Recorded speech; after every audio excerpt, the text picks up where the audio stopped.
Ki kti jongi kladon lupa hau trigar kum taladakan wan kajing sedang panhirtma nakaling jong US lane nakaling jong ke Israel.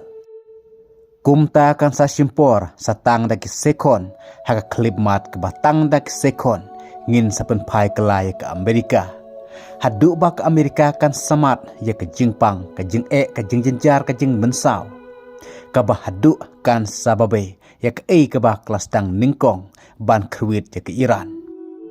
Ha kabah ke Iran kelakam bakla penkelanya ke tirtma kitir yale.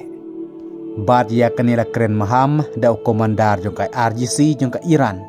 Halor ke jing berngem ban penkrek bom ke Amerika ya ke Iran.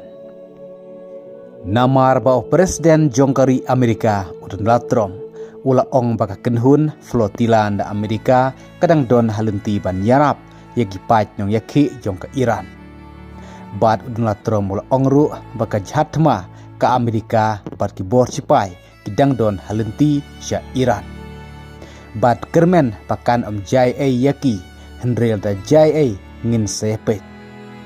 Kat kum ki khobor laong baka jhatma jong ke Amerika ke Abraham Lincoln.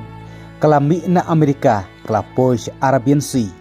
Kata kemut kabalajan syakri Iran.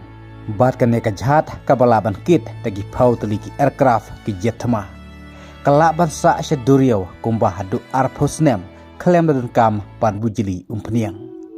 Kabala pensir ya ke Iran bat ke Middle East barok kawai. Bayo ha kanu kapor ke Amerika kan sakwit no jrany ya ke Iran. Bat Donald Trump ulah kamru ba ke Amerika kadon ya kita gitir thama ha ka bagi wepat kiri ha ka perthai kimdon. Bat ya ka ba omdon balak bantip bagi kita ki secret weapons jong ke Amerika.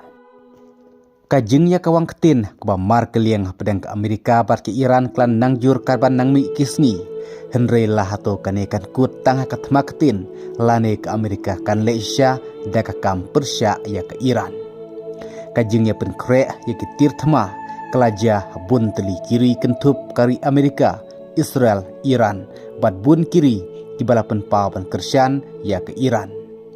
Ka Yemen kelakam bakan sakawang naphangi kejahat jong ke Amerika lada ke Amerika kan tang sustang pan hirtma ya ke Iran.